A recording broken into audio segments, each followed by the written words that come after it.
ادع إلى سبيل ربك بالحكمة والموعظة الحسنة وجادلهم بالتي هي أحسن. الدعوة نور وضاء تجد ظلمات الحيران، منهج خير الناس جميعا لا يبلى عبر الأزمان. السلام عليكم ورحمة الله وبركاته. الحمد لله وحده، والصلاة والسلام على من لا نبي بعده. أما بعد، هذه رسالتي إليك أيها المصلي، فعها جيدا واجعلها نصب عينيك. إذا سمعت المؤذن فأوقف كل شيء وتوضأ، وإذا توضأت فأسبغ الوضوء كما قال النبي عليه الصلاة والسلام، بمعنى اهتم بالوضوء وحقق فيه السنن، حتى لو كان الجو حارا أو كان الجو باردا أسبغ الوضوء، ثم اخرج إلى المسجد. فإذا خرجت من بيتك إلى المسجد فادعوا بالدعاء الكريم، وفيه أن الله ينجيك من الضلال. اللهم إني أعوذ بك أن أزل أو أزل أو أضل أو أضل أو أجهل أو يجهل علي أو أظلم أو أظلم. ثم ادعوا بالدعاء الذي كان جاء في بعض الأحاديث أنه دعا به النبي عليه الصلاة والسلام، وهو اللهم اجعل في قلبي نورا، وفي سمعي نورا، وفي بصري نورا، وعن يميني نورا، وعن شمالي نورا، ومن فوقي نورا، ومن تحتي نورا، واعطني نورا، أو كما قال عليه الصلاة والسلام.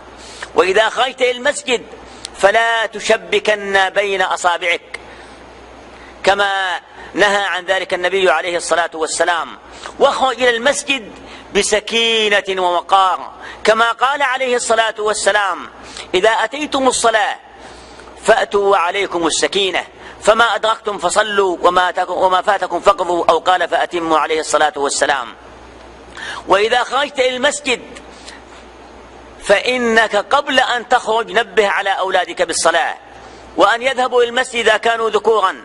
وفي خروجك إلى المسجد اعلم أن الدعاء بين الأذان والإقامة لا يرد، كما قال عليه الصلاة والسلام: فارفع يديك داعيا، ادعو الله عز وجل وأنت خارج إلى المسجد، ادعو الله أن يدخلك الجنة، ادعو الله أن ينجيك من النار، ادعو الله لأولادك، ادعو بما شئت من خيري الدنيا والآخرة.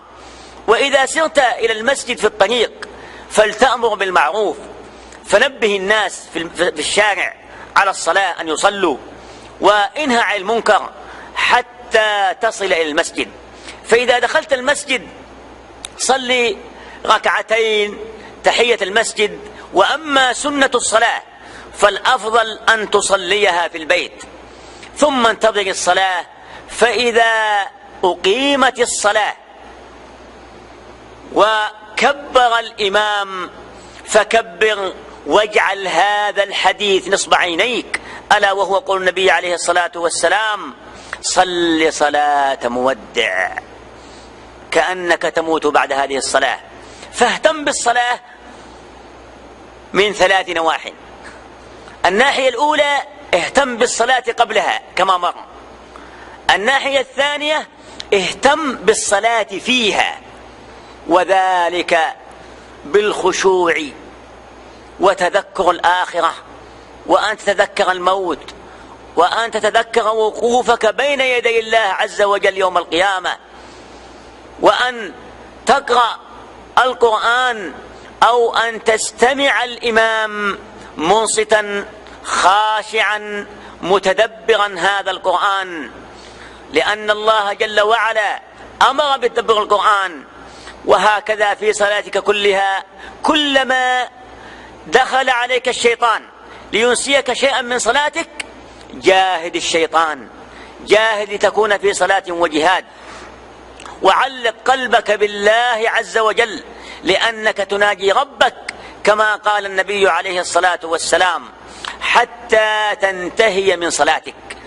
فإذا صليت الصلاة كاملة مؤديا ما أوجب الله عليك فيها، فإنك بعد الصلاة وفي أثناء الصلاة أوصيك وصية، وهي أن تحافظ على الصف الأول. فقد قال عليه الصلاة والسلام: خير صفوف الرجال أولها وشرها آخرها. فحافظ على الصف الأول، ولتكن أيضا قريبا من الإمام. فقد قال عليه الصلاة والسلام: ليلني منكم أولو الأحلام والنهى، ثم الذين يلونهم ثم الذين يلونهم. فإذا انتهيت من صلاتك فأتي بالأذكار واعتني بها، ولا تقم المسجد حتى تأتي بهذه الأذكار التي جاءت عن النبي عليه الصلاة والسلام. المرحلة الثالثة: اعتني بالصلاة بعد الصلاة، وذلك أن تؤثر فيك صلاتك. قال الله جل وعلا: إن الصلاة تنهى عن الفحشاء والمنكر. فإذا صليت الظهر مثلا، هل تنتهي عن المنكرات حتى تصلي العصر؟ فإذا صليت العصر، هل تنتهي عن المنكرات حتى تصلي المغرب؟ وهكذا بين كل صلاة وصلاة انتهي عن المنكر، انتهي عن الفحشاء، انتهي عن الذنوب، انتهي عن الكذب، انتهي عن الغيبة، انتهي عن أكل الناس بالباطل، انتهي عن إضاعة الدوام، انتهي عن عدم إنجاز الأعمال التي بين يديك. استفد من صلاتك وتذكر أنها أمانة عندك هذه الصلاة، واحذر من أن تصلي بلا خشوع.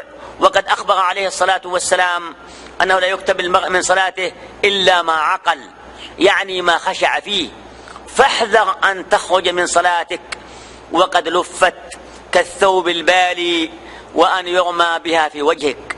اتق الله في صلاتك، اتق الله في صلاتك، اتق الله في صلاتك. هذا، وصلى الله وسلم وبارك على نبينا محمد وعلى آله وصحبه أجمعين، والسلام عليكم ورحمة الله وبركاته.